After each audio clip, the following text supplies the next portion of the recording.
अस्सलाम वालेकुम नाज़रीन, मैं हूं डॉक्टर साजद और आप देख रहे हैं मेरा YouTube channel SH physical therapy. नाज़रीन, मेरी जो पिछली वीडियो गुजरी है ना 9 वीडियो तकरीबन मैं बना चुका हूं। तो आखिरी जो वीडियो थी वो घुटने के दर्द के बारे में थी और उसकी मैंने बताई थी सबसे बड़ी वजह। वो आपको शायद याद ही होगी, आपने वीडियो देखी होगी। वो थी क्वाड्रिसेप मसल के बारे में, यानी जो आपके सामने वाले थाई वाले मसल हैं, ये मसल इनके बारे में थी कि अगर ये वीक हो जाएं तो ये सबसे बड़ी वजह बनती है आपके घुटने के दर्द की। अब जो मैं वीडियो बना रहा हूँ उसके बारे में बताऊँगा कि इसके अलावा कौन कौन सी वो बीमारियाँ हैं जिसकी वजह से आपको घुटने में मसाइल शुरू हो जाते हैं। सबसे बड़ी जो 2 बीमारियाँ हैं उस क्वाड्रिसेप के अलावा वो है ऑस्टियोआर्थराइटिस और रूमेटॉइड आर्थराइटिस। अब ऑस्टियोआर्थराइटिस और रूमेटॉइड आर्थराइटिस में बहुत वाज़ेह फ़र्क है। ऑस्टियोआर्थराइटिस आपकी हड्डियों की कमज़ोरी की वजह से होता है और रूमेटॉइड आर्थराइटिस जो है वो आपके जोड़ का मसला होता है, यानी जोड़ आपके ख़राब हो जाएं तो वो रूमेटॉइड आर्थराइटिस होगा।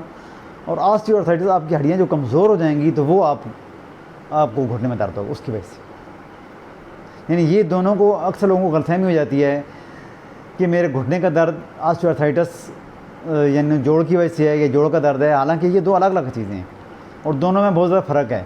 ऑस्टियोआर्थराइटिस में आप कैल्शियम जो वो सप्लीमेंट है वो खाएंगे या विटामिन खाएंगे तो वो आपको फ़र्क पड़ जाएगा। लेकिन रूमेटॉइड आर्थराइटिस में आपको ये चीज़ जो है ना असर नहीं करेगी, आपके दर्द में अफाका नहीं करेगी। क्यों? कि वो आपके जोड़ का मसला बन गया है, जोड़ आपका ख़राब हो गया। जोड़ के अंदर जो सॉफ्ट वो क्या कहते हैं हड्डी होती है, जो नरम हड्डी होती है, उसका मसला बन गया आपका। लेकिन ऑस्टियो में आपकी हड्डी कमज़ोर होने की वजह से जोड़ों वो तकरीबन घुटने में दर्द हो जाएगा, आपको कोहनी में दर्द शुरू हो जाएगा, कंधे में आपको दर्द शुरू हो जाएगा, वो ये होता है।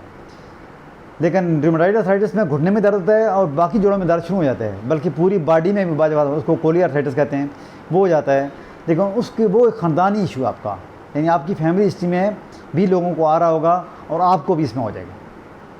उसमें जोड़ का मसला बन जाता है, जोड़ की इन्फ्लेमेशन हो जाती है, तो वो आपको होगा रूमेटॉइड आर्थराइटिस। और वो पेन आपका बिल्कुल अलग किस्म का पेन होगा, डिफरेंट किस्म का। वो तकरीबन आपको 24 आवर रहेगा और उसकी सबसे बड़ी कि वो आपके जोड़ जो हैं वो उसमें ऑस्टियोसाइट्स एक उभार से होते हैं, वो बढ़ाएंगे और वो आपको 24 घंटे पेन रहेगा। हड्डियाँ कमज़ोर का जो इशू है वो आपको ऑस्टियोआर्थराइटिस वाला, उसमें यह कि आप हड्डियों के जब सप्लीमेंट खाएंगे हड्डियों को मजबूत करने वाले, तो उसमें आपको अफाका मिल जाएगा। लेकिन रूमेटॉइड आर्थराइटिस में आपको ये चीज़ नहीं मिलेगी। वो आपको कंटिन्यू पेन होगा, पेन का तसलसल रहेगा, कंटिन्यू पेन होगा आपको हर वक्त तकरीबन, और रात को ज़्यादा होता है। मोस्टली वो दर्द रात को ज़्यादा होता है। और फिर एक स्टेज पे आती है कि आपके जो जॉइंट हैं वो भुरभुरे से हो जाते हैं, हड्डियाँ आपकी वो जो है ना वो जॉइंट टेढ़ेपन हो जाता है उसमें। अक्सर आपने देखा होगा कि जो बुज़ुर्ग हैं वो उनकी टांगें थोड़ी सी खुली हो जाती हैं और इस तरह की शेप बन जाती है, यानी पाँव और जो हिप जॉइंट है वो अंदर की तरफ हो जाते हैं और ये घुटने वाला जो एरिया, ये वाला सेंटर वाला थोड़ा सा बाहर की तरफ निकल जाता है, उनके चलने में बड़ी दिक्कत होती है। और बाकी बॉडी के जॉइंट हैं वो टेढ़े हो जाते हैं। उसमें फिर डॉक्टर देते हैं रूमेटॉइड क्या कहते हैं स्टेरॉइड देते हैं, उसकी वजह से आपकी हड्डियाँ भुरभुरी हो जाती हैं, जिसको ऑस्टियोपोरोसिस कहते हैं। वो हड्डियों की बीमारी हो जाती है ऑस्टियोपोरोसिस। वो बिल्कुल आप थोड़ा सा ज़ोर लगाएं तो आपकी हड्डी टूट जाने का ख़तरा होता है उसमें। ये जो है ना ये इसमें ख़ानदानी इशू भी आता है इसमें बीमारियों में, और ये इनको तब भी कहते हैं तभी। इसके अलावा जो बीमारियाँ घुटने के दर्द की वो उसको कहते हैं ट्रोमेटिक, यानी वो किसी इंजरी की वजह से, किसी एक्सीडेंट की वजह से हो जाती हैं।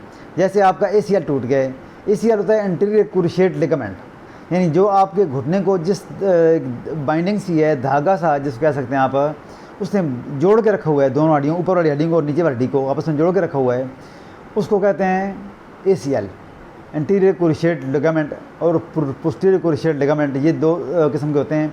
ये अगर टूट जाए या रप्चर हो जाए तो फिर भी आपका घुटना दर्द करेगा। और उसमें यह कि थोड़ी सी ना क्रैकिंग साउंड आएगी, क्लिक करके आवाज़, जब आप घुटना बेंड करेंगे तो उसमें आवाज़ आएगी, क्रैकिंग साउंड उसको कहते हैं, वो आएगी। इसके अलावा होती है तीसरी मेनिस्कस डैमेज। घुटने के अंदर जहाँ जहाँ हड्डियाँ मिलती हैं वहाँ पे एक कुशन होता है, हल्का सा कुशन टाइप चीज़ होती है, जो आपके घुटने को आपस में रगड़ नहीं खाने देती, ऐसे ऐसे जो रगड़ होती है वो नहीं खाने देती, उसको कहते हैं मेनिस्कस। अगर किसी की वो रप्चर हो जाए या वो डैमेज हो जाए तो फिर ही आपको घुटना पेन करता है। अब उसके दो एंगल हैं, मीडियल और लेटरल। मीडियल होगा कि इस तरफ वाली अगर आपकी मेनिस्कस डैमेज हो गई है तो ये होगा मीडियल मेनिस्कस डैमेज। डॉक्टर जो MRI लिखेगा वो लिखेगा मीडियल मेनिस्कस डैमेज। और जो अगर बाहर वाली होगी है ये वाली चीज़ इधर वाली, तो वो डॉक्टर आपको लिखेगा लेटरल मेनिस्कस डैमेज या लेटरल मेनिस्कस रप्चर। लेकिन इन सब का इलाज है, ये नहीं बात का इलाज, लेकिन इसका टाइम ड्यूरेशन थोड़ा बढ़ जाता है। अगर आपका ACL है तो वो तकरीबन 2 से ढाई महीने लेगा आपको इनकी मेंटेनेंस में। ये सॉफ्ट टिश्यू से बने होते हैं और सॉफ्ट टिश्यू में ब्लड सप्लाई कम होती है, उसकी वजह से ये 2 से ढाई महीने या बाद का 3 महीने में ले जाता है। इस ड्यूरेशन में आपने घुटने की फिजिकल थेरेपी या घुटने की एक्सरसाइजें वो करनी है पक्की, ताकि आपके मसल जो हैं, जो मैंने आपको पहले पिछली जो वीडियो थी वो बनी थी कि मसल आपके डैमेज ना हो जाए। और जब मसल डैमेज हो गया तो फिर आपके घुटने का गैप का मसला बन जाता है कि घुटने का गैप जो ज़्यादा कम हो गया है, हड्डियाँ आपकी रगड़ खा रही हैं, वो इनकी वजह से हो जाता है। फिर ACL में भी यही 2 से ढाई महीने लगते हैं और मेनिस्कस डैमेज जब हो जाती है फिर भी यही टाइम लगता है। उसका भी मेनिस्कस को मेंटेनेंस में वो भी सॉफ्ट टिश्यू की बनी होती है, उसमें 2 से ढाई महीने लग जाते हैं। तो ये बीमारियाँ इसके अलावा हैं ACL और meniscus damage, osteoarthritis, rheumatoid arthritis, ये अलग बीमारियां हैं। पहले जो थी वो थी आपकी क्वाड्रिसेप मसल वीक हो गए थे, उसकी वजह से आप घुटने में दर्द शुरू हो गया। अब जो हैं आपकी ये 2 तभी बीमारियां मेनिस्कस ट्यूमेटिक जो मसले में इंजरी की वजह से आते हैं, एक्सीडेंटल होते हैं, वो मेनिस्कस और ACL की वजह से हैं। वो भी आपका घुटना पेन करेगा, शदीद किस्म का पेन होता है उसमें, बल्कि घुटना इवन कि आपका जो ग्रिप होती है घुटने का जो जुड़ा होता है आपस में वो भी ख़त्म हो जाती है। यानी आपको चलने में दिक्कत होगी, क्रैकिंग साउंड होगी और उसके बाद मस्कुलर वीकनेस भी शुरू हो जाएगी। और बात का इवन तो ये होता है कि घुटना आपका मुकम्मल सीधा भी नहीं हो पाता, बेंड सा रहता है थोड़ा सा। अगर मीडियल डैमेज है तो मीडियल में ये इशू होता है। तीसरा ये होता है कि घुटना आपका अगर मेनिस्कस आपका ACL डैमेज हो गया है और या मीडियल मेनिस्कस डैमेज हो गया तो घुटना आपका थोड़ा सा बाहर की तरफ भी मुड़ जाएगा, उसकी कर्व वाली पोजीशन बन जाएगी, बिल्कुल स्ट्रेट नहीं रहेगा बल्कि थोड़ा सा ऐसे हो जाएगा, कर्व बन जाएगा उसका ना घुटने का। तो घुटने में टेढ़े हो जाएंगे थोड़े से, वो उस मेनिस्कस की वजह से होते हैं। अब तीसरी एक और जो आखिरी बात वो है आपका जो चपड़ी होती है जिसको पेटेला कहते हैं हम मेडिकल ज़बान में, उसकी इन्फ्लेमेशन भी हो जाती है। अगर उसके नीचे ऑस्टियोसाइट्स आ गए आपके तो वो रगड़ खाती है, फिर आप घुटना मूव नहीं करेंगे तो वो उसका ना स्टिफनेस हो जाएगी, पटेला अपनी जगह पे स्टिफ हो जाएगा, मूव नहीं करेगा, तो फिर आपको शदीद तकलीफ होगी घुटना बेंड करने में। क्योंकि घुटने को बेंड होने के लिए उस पटेले की मूवमेंट बहुत ज़रूरी होती है। जो ऊपर से चपड़ी है वो अगर मूव नहीं कर रही तो फिर आपके घुटना मूव नहीं करेगा, आगे पीछे नहीं होगा, एक्सटेंशन उसकी फ्लेक्शन नहीं होगी, क्लोजिंग और ओपनिंग नहीं होगी। तो फिर अगर वो नहीं होगी तो फिर आपके मसल वीक हो जाएंगे। जो क्वाड्रिसेप मसल हैं ये वाले पट्टे ये आपके कमज़ोर हो जाएंगे। इसके लिए अगर आपका इन्फ्लेमेशन पटेले की हो गई है या पटेला आपका किसी वजह से लॉक हो गया है या कोई इंजरी हुई है तो आपने इसको साकत रखा, मूव नहीं किया घुटने को, जैसे POP चढ़ाते हैं फ्रैक्चर हो गया तो उसके बाद आपको पटेले को मूव करना बहुत ज़रूरी होता है। जब तक आप पटेले को मूव नहीं करते, ये पटेले की मूवमेंट है ना ये, तो ये आप मूव नहीं करते तब तक आपका घुटना लॉक रहेगा। तो जब घुटना लॉक होगा तो फिर आपका फिर भी इसमें पेन होगा। यानी पटेले की इन्फॉर्मेशन या जो पटेला आपका या चपड़ी है जिसकी इसकी जो मूवमेंट है वो अगर कम भी हो जाएगी तो उसकी वजह से आपको घुटने में शदीद पेन होगा और उसकी अगली काज जो है वो मसल वीक। इन सब का जो कलेक्टिवली रिजल्ट निकलता है वो मसल वीकनेस है। यानी आपकी अगर मेनिस्कस डैमेज है तो फिर भी आपके मसल वीक हो जाएंगे, आपका ACL डैमेज हो गया फिर भी आपके मसल वीक हो जाएंगे, आपका पटेले का फ्रैक्चर हो गया, ये पटेला मीन्स के स्टिफ हो गया ये जॉइंट जो है, फिर भी आपके मसल वीक हो जाएंगे, या पटेले की इन्फ्लेमेशन होगी फिर भी आपके मसल वीक हो जाएंगे। अगर आपके अगर आपके ऑस्टियोआर्थराइटिस हो गया तो फिर भी एक स्टेज पे आपके मसल वीक हो जाएंगे क्योंकि आप घुटने को मूव नहीं कर रहे, हड्डियाँ आपकी मूव नहीं कर रही तो मसल वीक हो जाएंगे। अगर आपको रूमेटॉइड आर्थराइटिस हो गया है, गैंठिया जिसको आम ज़बान में कहते हैं गैंठिया, वो भी हो गया तो फिर भी आपके मसल वीक हो जाएंगे। तो कलेक्टिव रिजल्ट जो नतीजा हमने अखज़ किया है या डॉक्टर हज़रात ने अखज़ किया है वो ये है कि मस्कुलर मूवमेंट बहुत ज़रूरी है। मस्कुलर एक्सरसाइज, आपके पट्टों की एक्सरसाइज घुटने के दर्द में बहुत ज़रूरी है। इसलिए अगर आप दर्द से बचना चाहते हैं और आप घुटने को सेहतमंद रखना चाहते हैं तो फिर आप घुटने की एक्सरसाइज करें। यानी जो क्वाड्रिसेप मसल हैं आपके सामने वाले, इनको आप मजबूत रखें तो आपके ये सारे मसाइल, पेन होने के बावजूद भी आप ठीक चलेंगे, दर्द गांठ होने के बावजूद भी आप एक्टिव रहेंगे, आप ठीक चलेंगे। ऑस्टियोआर्थराइटिस हो गया फिर भी आप ठीक चलेंगे।